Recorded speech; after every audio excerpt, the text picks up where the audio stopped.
Did you know that sitting can kill you?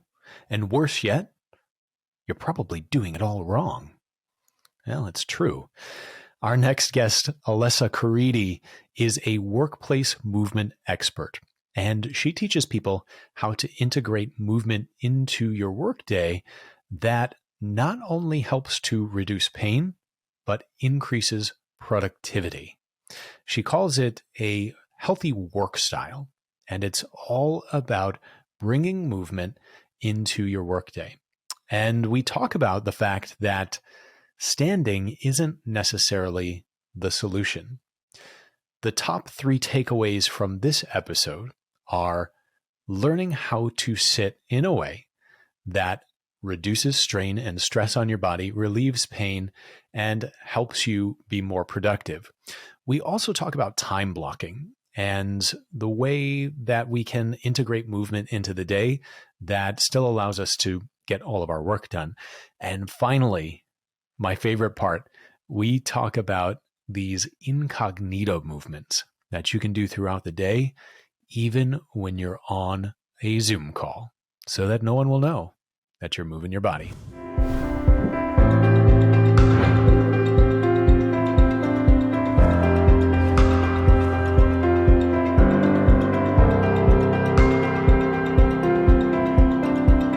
The founder of Jobu Fitness, Alessa Caridi, is a wealth of knowledge around the topic of workplace movement and integrating it into a way that is sustainable and helps us be more productive.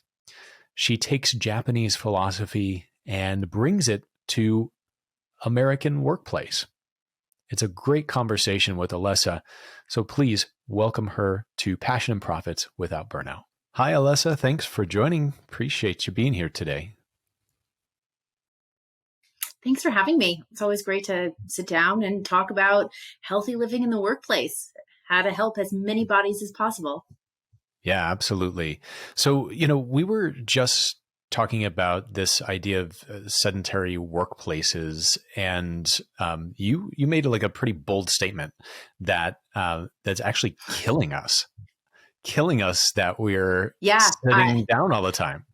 Yeah. I mean, we talk about these things. We have all these catchphrases, right? And one of the biggest ones is sitting is the new smoking. And sitting is actually killing us, right? We have it like sleeping butt syndrome, tech neck. The big one from 2020 and beyond is digital fatigue, right? These are things that are like requiring us to sit like statues for long periods of time. Right. And, it's actually killing us. But, we have all these catchphrases, but we don't have any solutions. And so, that's why we're going to talk through solutions. Yeah. I love that.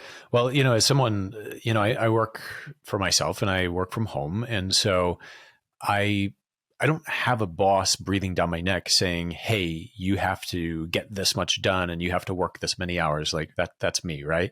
And I was talking on another podcast recently with CJ McClanahan about achievement and the lies that we tell ourselves about achievement. And the fact that like as entrepreneurs, as overachievers, it's just like ingrained into us psychologically and culturally to do, go. So for everybody listening out there, like whoever you are, if you are, someone like me who, pushes yourself, or if you have a boss who's pushing yourself to produce and to, get as much done in a day as possible, your body's probably hurting from it and your brain's probably hurting from it. Alessa, what are some of the things that people experience when they have a sedentary lifestyle or a sedentary work style? Well, the first thing I think that you kind of hit the nail on the head is when you have another person, a boss, or a team that relies on you for things or requires things of you during the day, that kind of creates a structure, not a physical structure, but really a,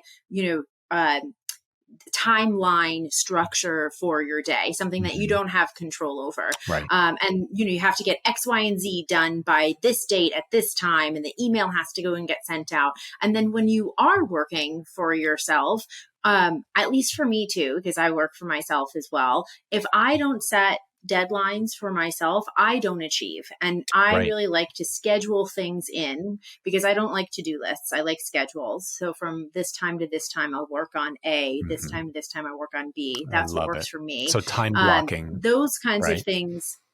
Yes. And we can talk more about that too, because that's another way to get in your stretching and your moving and breaking the sedentary lifestyle. But those kinds of pains come in because that is more of like a mental strain, right? And that's a mental strain. And then when you were talking about the physical sedentary lifestyle, statue lifestyle of the traditional chair desk tech workday, we have the physical pains come in, which means we're trying to like constantly just achieve within that daily structure, but we're requiring ourselves to stay put. And when we stay put and we're not in a proper seated or standing, depending on what kind of your workspace looks like, position, that causes body pain. And also the inability to move and break out of that, even if you are in proper posture, will also cause body pain, because our bodies aren't meant to hold positions for 8-9 hours a day, and never move. But we are like to stay healthy, we have to move. We have to get our blood flowing. Yeah, and you were talking about that, when we were off camera, about this idea that standing can be just as bad as sitting.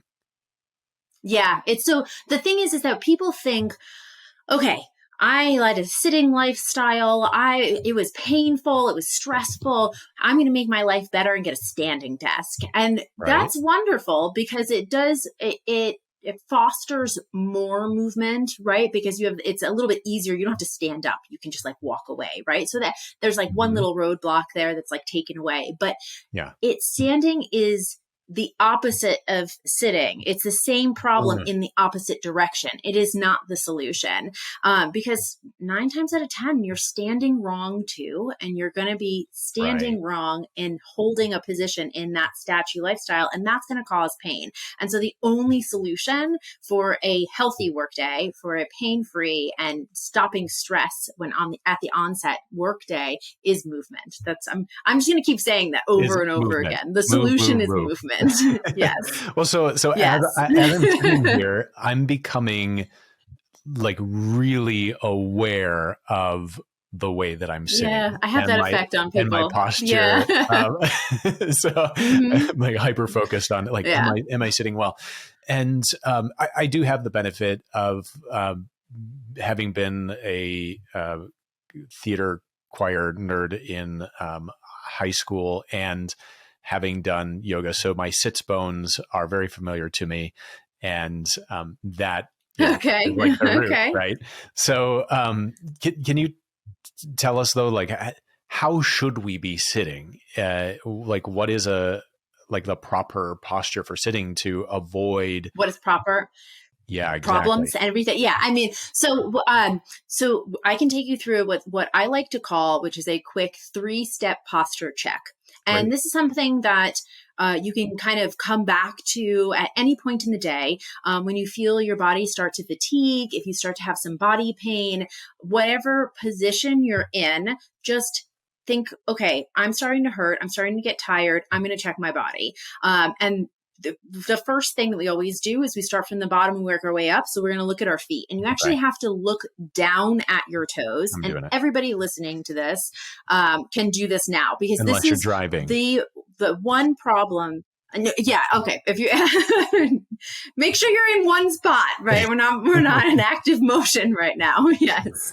So when you look down at your feet, because this is really important, because what we think of as forward or what we think of as aligned is not necessarily what is actually happening. And that this is in all aspects of our lives, right? So we want to reestablish a strong brain-body connection. So when you take your eyes and you physically look down at your feet, you want to make sure that the whole foot is firmly on the ground, right? We're not rocking in or out. You want to really make sure the whole foot, all 10 toes and the heel you can feel. And then you want to make sure that all 10 toes are pointed forward. So forward types of people can be like this. It can be Yeah. pigeon-toed. It can be one in, one out. And that will make your brain refocus. It will also start to activate some very key muscles in your body. And I won't get too technical here because I can talk about just your feet forever. But really what you want to do is you want to firmly plant yourself to the ground, because then the rest of your body will follow. And so feet are step one. Yeah. Then the next step we want to focus on is we want to focus on our sits bones, just like you said. Okay. So you just, to find your sits bones, for people who don't know what they are, they're the pointy little bones in the bottom of your bum. So when you're sitting on your chair, if you just grab the fleshy part of your bum and rock back and forth a little bit and kind of pick it up, then when you do that rock back and forth, you'll feel the 2 points right down on your seat. And those are your sits bones. And what's important about your sits bones is it's a good way to track your body, because if you're seated back and you're tucked in, you're definitely not on top of your sits bones. If you're leaning too far forward, you're grabbing onto those quads, and your sits bones are probably off the they're off the seat. They're not even touching the chair. That's what I do. So we really want to get the sits bones on the seat. There you go. That's the best way to find your sits bones. Just kind of rock back and forth and kind of anchor yourself here. And then the third step here is that we want to create a nice long torso. Now, that doesn't mean that you want to press your chest up to the lights. You don't want to stick your tailbone out behind you. Instead, what you want to think about is one strand of hair from the top of your head is reaching all the way up to the lights. So like from the crown of your head, the one strand is getting pulled all the way up to the lights. This will elongate your entire spine, and it'll release any tension that you're holding in your head or neck when you're lifting up from your head. And so that's a really simple 3 steps: feet, sits bones, head, neck, spine, nice and long. And that simple check will really get yourself square, for lack of a better term, right? We want to make sure that your whole body is kind of aligned and up and down pillar. Now, with that being said, I don't want you to think that you have to sit like that all day long. Okay. You can cross your legs, you can lean backwards, you can, right? Because we don't want to create another statue, right? That's the problem, right? We want to be able to move. Yeah. So the goal here is to, when you have that pain, to bring yourself back to this proper posture and spend some time in it. And now I'm going to leave. So there's 2 things that I want to, before we move on, that I wanted to kind of just touch base with you. Okay. Using proper posture, right? When you start to sit properly, and if it's not a habit that you already have instilled in you, so like something like, you're telling me that you always find your sits bones, this long spine may not be any change for your body. But say, for instance, you don't have, like, what your forward is for your toes is, you're constantly pigeon-toed, or you're constantly turned out. If you are bringing awareness to that and you're activating new muscles, that can actually be a workout for your body, even though you're not moving. It can trigger new muscles to work, which then can always, when you're using new muscles, cause a little bit of body pain, and not in a bad way, but your muscles are working for the better. So that's the one thing, is just be aware of that. So don't require your body to do it all the time, and really focus on it, inch back into it, and use it more as a reminder. And then, because I don't want to create proper posture statues, that is not my goal. If you are going to cross your legs or lean back, or, you cross your arms, or you lean on one hand, whatever your go-to kind of relaxed position is, challenge your body to do it in the opposite direction. Yeah. So if you always cross your right leg over your left, challenge your body to cross your left over your right. And that will also engage the opposite side muscles and stretch out muscles that have been kind of grabbing on in your relaxed position. So that's really interesting. And I think that balance is really important for that, like, chronic stress and fatigue of muscles. I, often find myself like leaning on this arm and kind of leaning this way, leaning forward, and notice that then my neck does that as well, right? As like my head goes forward to look at the screen, and I get tech neck. I get that pain in my neck from doing that. So I think that simple 3-step approach to just, starting from the ground up and aligning. And as you said that, I noticed, like, oh, my right foot's turned out, and I adjust it. and I actually felt it in my hip glute area. Yep. It was like, oh, that actually relieved some pain that I have that like goes from that hip down to my knees. So, And it's amazing interesting. when it comes to like feet posture and like the way your gait functions, like the way that you step on your foot and you transfer your weight, is if Mm-hmm. fixing those little bits and little things of your body can have amazing benefits as you stack your way all the way up. I mean, really just fixing your feet and getting your legs in alignment can solve a lot of like shoulder Right. and neck pain. You'd be amazed at what you can learn. And it's the reason why I just kind of stop there, because we can talk for an hour just about that. All day long. Yeah. Yeah. Well, okay. So we've learned how to sit better, and Mhm. while we are in that position to help our body a little bit more, but as you've said, movement is the solution, and as we say in Five Bridges, it's healing, right?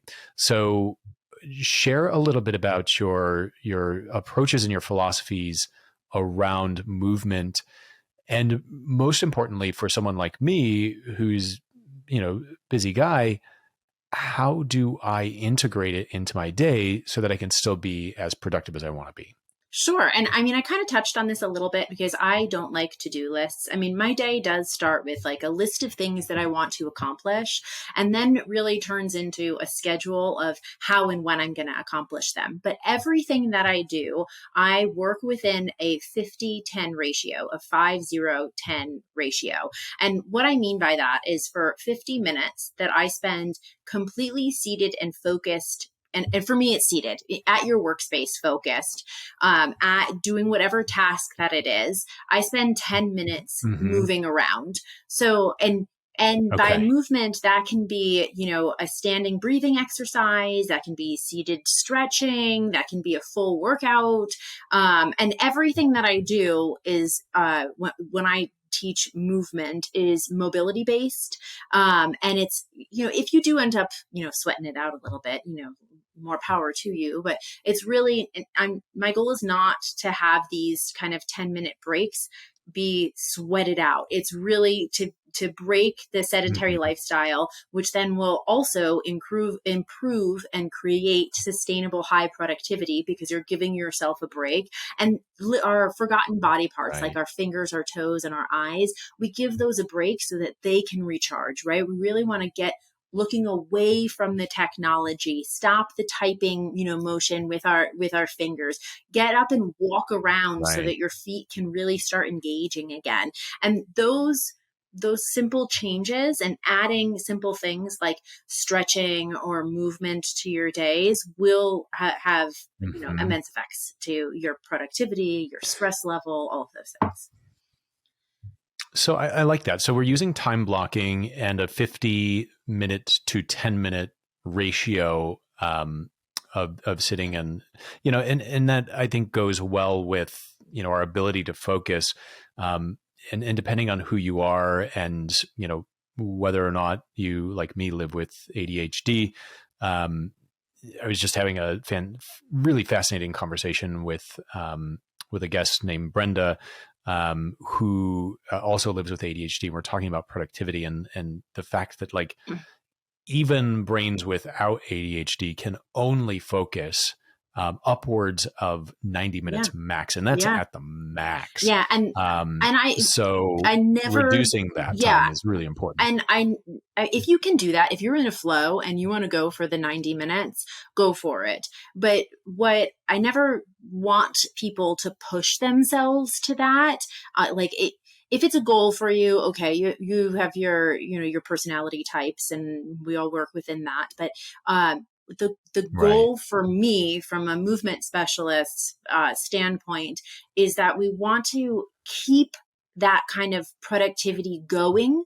So we want to not wait till our body is desperate for it. We want to make sure that we're at a good Right. point and we keep going. But with that being said, if you're a professional that works within an organization and you don't have that kind of control of your time to like be able to walk away from your computer, there are plenty of things that you Right. can do that, you know, while you're on a phone call, while you're, you know, reading your emails, that can keep your body within a movement schedule, a healthy work schedule, that don't require you Hmm. to like 100% like detach from everything that it is that you're doing. Yeah, for sure, for sure. And we're going to do a demo in a little bit, and you're going to show us some of those things that we can do when we're seated, Sure. which Yeah. I'm really looking forward to. But until then, I'm curious. So, are you actually time blocking this in your calendar and having like 50 minutes of, you know, some type of focused activity and then 10 minutes of movement? Does that look like an alert, a timer, like a Pomodoro timer? Like, how does that show up for you to make sure that you do it? Because I forget, I get focused and working on something, and then I lose track. Well, in all actuality, with my lifestyle and with what I do, some days I don't stop moving if I'm talking or if I'm giving demos or, you know, if I'm doing digital talks for clients, I'm moving for 30 minutes. So I'm a little bit of an oddity. I'm not the norm here because a lot of my day is teaching other people to create this. But if I have a day where it's a really down day, like a really, you know, my outside interactions aren't really there. My body has become so aware of the lack of movement that it can go for about 40 minutes personally of not doing something. So I like my seated desk. I like the chair desk tech relationship. It works best for me when I have my computer set up. That's what works for me. And about the 40-minute time frame, I'll switch to a standing desk setup. And then I'll work for about 10 more minutes. And then I will go for a walk around the block. But you're asking like as time wise, what I really like to do is just set a timer on my phone, and I just hit the 50 minutes and I hit go, and I have it set to a really pleasant, like bing, bing, bing sound kind of thing. So it's not like in there. But if you're Hmm. looking for something, little plug here, if you pop over to my Instagram page and go click on that link, you can download my healthy workday schedule, which I share with as many people as possible, which will give you you can create a calendar reminders to pop up for every 50 minutes. They don't show up as busy. They show up as available, and it just kind of bings for you. And then it even has, you know, something to do every hour. So it gives you examples of how to get moving every hour. Nice. Let me. I'm going to re-ask that question, and I'll ask it on behalf of our listeners, because I think that will be a more helpful perspective for them. Um, so I want to talk briefly about your company as well. Jobu Fit has an interesting Yeah. origin, and I wanted you to explain that for our listeners out there and how this philosophy came to be. So Jobu Fit is a kind of, it's a summary of everything that I've experienced so far, and it really culminated and it was kind of pushed to the forefront for me personally when I lived in Japan. I spent 3 years living in Japan, and the Japanese have this wonderful habit, daily work, like workday daily habit, and they're called radio workouts. And just like we have here in the States, here we have street lamps every so often, like down the roads. They have street lamps with speakers on them. And I would be walking my dog, I'd be out driving, and you just see the music starts at the same time every day. And it doesn't matter if you're a child in school, if you're a working professional in those tall office buildings, if you're a construction worker. If I saw retired Japanese women walking their dogs, lining up next to construction workers who are building the seawalls, the music would start and everybody lines up and they learn this healthy habit that they do daily as a child. So you see it in them lining up and doing it, them doing this movement routine at, everywhere. It's really everywhere. And it's a beautiful practice, and it really starts their day on this body awareness and really understanding that they need to get their health centered and be the focus of their day. And so when I saw this, I was, at the time, I owned my own Pilates studio, and I was training all types of hardworking bodies: U.S. military, traditional office workers, stay-at-home parents. I even trained local Japanese. And the one thing that everybody was complaining about, didn't matter what they did, is that they had some form of body pain. And it's usually like lower back and shoulder and neck pain. And then stress always came into their day. And so I saw that. I saw this amazing habit that these Japanese people had. And then it was it all just kind of spiraled from there. When I moved back to the States, yes, wow. I was like, I teach Pilates. I know body mechanics. I was a dance major in undergrad. I had a focus in anatomy, and all of these things really all these puzzle pieces kind of fit together. And then from there, I just kind of explored ways to get movement into the workday and really kind of show people that when your workday began, that didn't mean that your health had to press pause. It just meant that you have to look at your workday just slightly different. Yeah, I love that. And, it's no wonder Japanese have the most centenarians in the world, in Okinawa in particular, and diet certainly has something to do with that. But it seems like this idea of wellness and integrating mobility is part of just that philosophy and lifestyle. So, speaking of the philosophy of the Japanese, we were speaking pre-show, and you shared this idea that really resonated with me, 1% better. Can you talk a little bit about that? So, it is called the Kaizen method, and it's the idea that you want to improve yourself 1% daily, so that you don't want to kind of if you have a new skill or even a new hobby or something, whatever you want to try that's new, if you tend to dive in completely with it, what ends up happening is it's a new habit, forming. And we all know how long those take to establish. And if you go in full force and you change your entire work day, you take my healthy work schedule and you say, I'm going to do this, it's very possible that within a week or two, you end up giving up because it's just something that's too much. Yes. And it's more of like a physical burnout than it is a mental burnout, because that's something that is totally different. But with that idea of burnout is, instead of going in 100%, full speed ahead, whatever terminology you want to use with that, instead, download my healthy workday schedule. And if you are every single day you have to take lunch at the same time, that's great. So right before you take lunch, decide and commit to, I'm going to stretch it out, or I'm going to go walk around the block for 10 minutes. And that just is one the perfect, thing, right? Exactly. Thing. Yeah. And then the next week, after you have that and you're consistent, because that's the 1%, right? That one thing. Then the next week say, okay, before I open my computer this morning, exactly, I'm going to do the 3-step posture check to make sure that I'm here. And I'm going to just take 3 to 5 minutes to just breathe.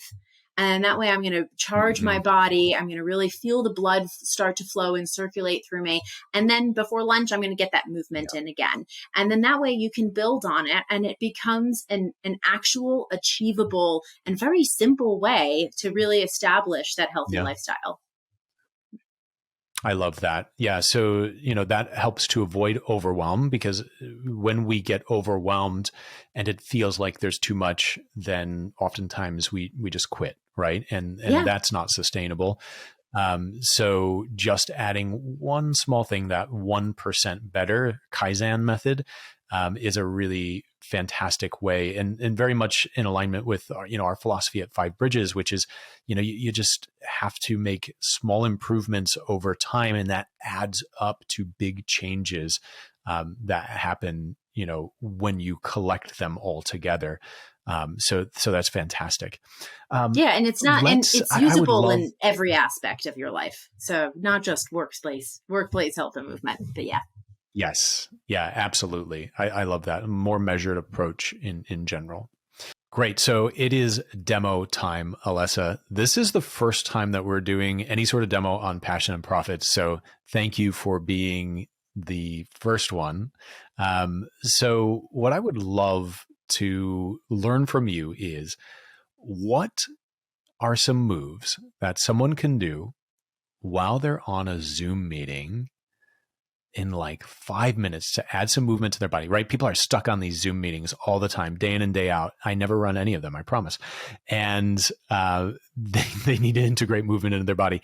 How can they do it in like 5 minutes or less? Yeah. So if you don't have control over your work schedule, right, and you're on this call, and even if you're on a call that's only 20 minutes and you find yourself or your mental focus slipping, you find your body starting to fatigue, there are a couple of things that you can do. Now, if you keep in mind that 3-step posture check, so we won't go over that. The only thing that I want to add to that is scoot your bum to the front part of your seat. This will help you move around just a little bit more.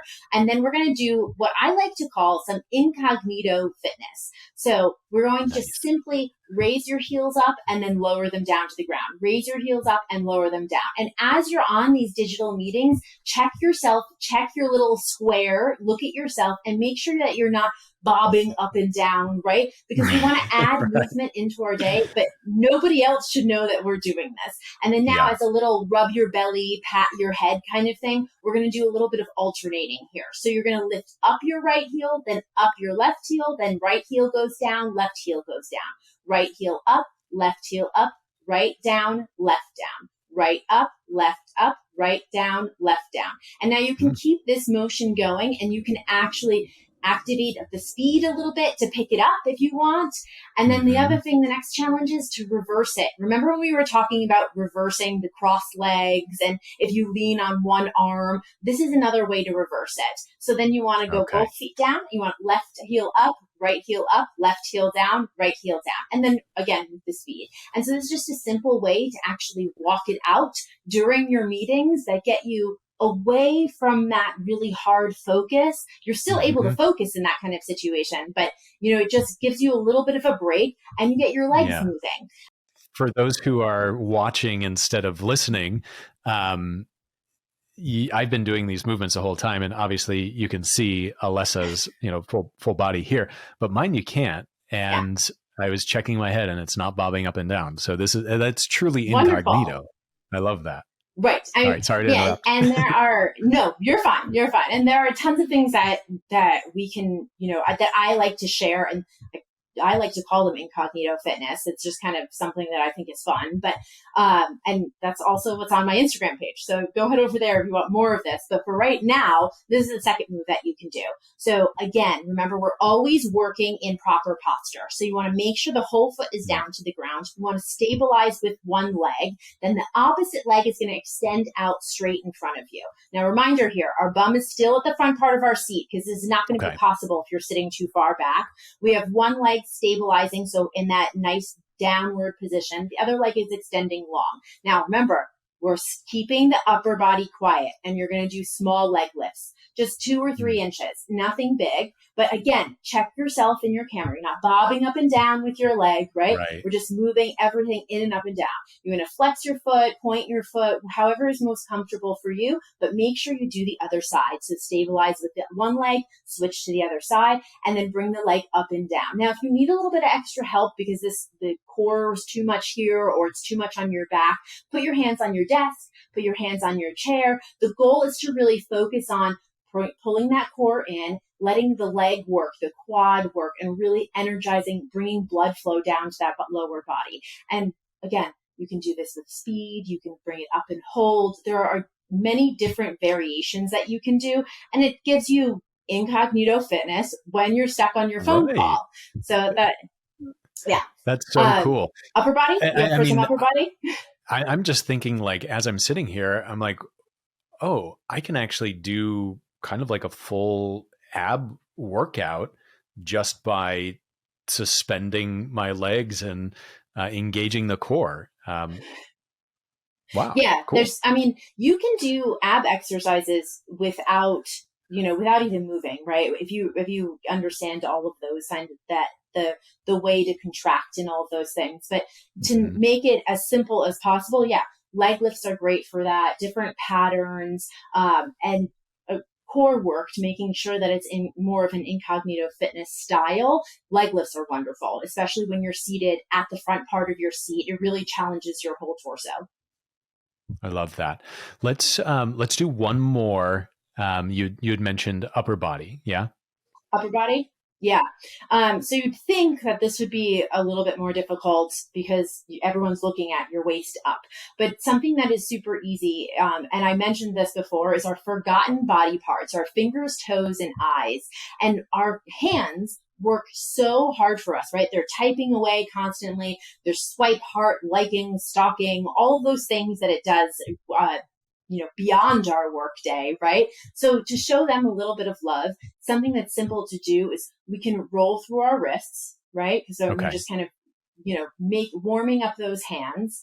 And one thing that I have loved, because I am a Pilates instructor, that's where this comes from, is a really simple, easy hand exercise that you can do with your hands underneath your desk. But just for the sake of showing it, I'll put my hands up high. So you want to take your hands and one finger at a time, you're going to tap 3 times on the palm of your hand. So I'm going to tap my thumb 3 times on the palm, then my pointer finger 3 times on my palm, then my middle finger, then my ring finger, then my pinky. And it's a great way to get the brain working, right? Because we want to extend the fingers all the way long, the finger that's not being used to tap. And then we want to really focus on the active finger that is That's tapping. harder than And again, you can do this with your hands. It seems like down. it should be. It is. It's really hard. Right? It seems like it should be simple because all of our fingers, they move independently, right? When we're typing away. Yep. But really, we want to bring the energy back, bring the focus back, just showing them some love. Yeah. And that's just really two simple things that you can do for your hands incognito while you're on your phone calls. That's so cool. Well, thank you so much for that. And I know that you have a ton more content on your channels. Yes. We'll link those in the show notes so that people have access and can learn all of the cool secret skills that incognito. It makes me feel like a secret agent. So thanks for that. Good. I'm glad. Secret health agent. That's what we want. Secret health agent.